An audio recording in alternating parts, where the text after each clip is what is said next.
আসসালামু আলাইকুম। আজকে নিয়ে আসলাম ছোট মাছ প্রেমীদের জন্য একটা নতুন রেসিপি। সেটি হচ্ছে বেলে মাছের চচ্চড়ি। অনেকেই আছেন বড় মাছ একদমই পছন্দ করেন না। তাদের জন্য এই রেসিপিটি আশা করি ভালো লাগবে। এটাও আমার শ্বশুরবাড়ি নবাবগঞ্জের রান্না। আমরা তো নরমালি ছোট মাছ কষিয়ে রান্না করি, কিন্তু আমার শাশুড়ি সবসময় এভাবে মাখিয়ে বসায়। রেসিপিটি বাসায় ট্রাই করে দেখতে পারেন। আমি প্রথমেই বেলে মাছটাকে কেটে ধুয়ে ঝরিয়ে নিয়েছি। তারপর কড়াইতে বেলে মাছটি নিয়ে একে একে ছেড়ে দিলাম চিকন করে কাটা পেঁয়াজ, তারপরে কাঁচামরিচ একদম চির করে নিয়েছি। যারা ঝাল খেতে পছন্দ করেন তারা বেশি দিবেন, আর যারা একটু কম ঝাল খান তারা কমই দিয়েন। আর স্বাদ মতো লবণ দিলাম। তারপর দিব 1 চামচের কম হলুদ গুঁড়া,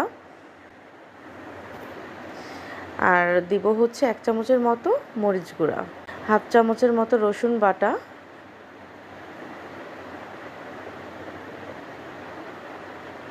আর হচ্ছে পরিমাণ মতো তেল।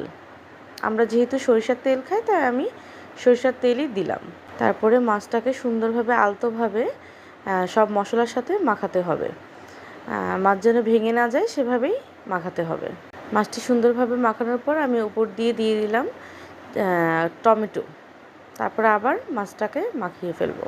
এখন আমি মাছটা রান্নার জন্য অল্প পরিমাণে পানি দিব। গোড়া মাছে আসলে অনেক পানি দিতে হয় না, আমি একদম মাখো মাখো করব, তাই অল্প পানিই দিলাম।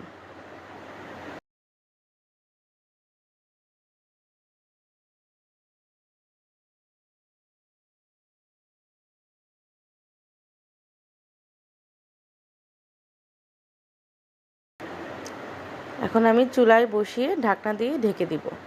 চুলার আঁচটা খুব বেশি বাড়াবো না।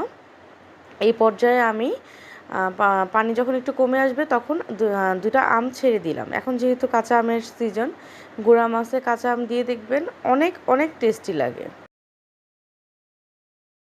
দেখেন মাছের থেকেও পানি ছেড়ে দিয়েছে, সেই পানিতেই সিদ্ধ হয়ে যাবে।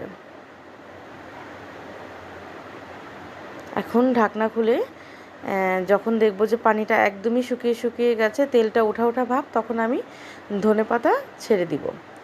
আর এই চচ্চড়িতে জিরার ফাঁকির চেয়ে ধনেপাতাটাই মজা লাগে। ধনেপাতাটা সিদ্ধ হওয়ার জন্য একটু কিছু সময়ের জন্য ঢেকে দিলাম।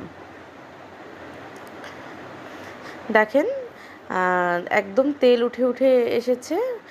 কি সুন্দর মাখো মাখো একটা মাছ ভুনা মাছের চচ্চড়ি রেডি হয়ে গেল। দেখেন কি সুন্দর একটা একদম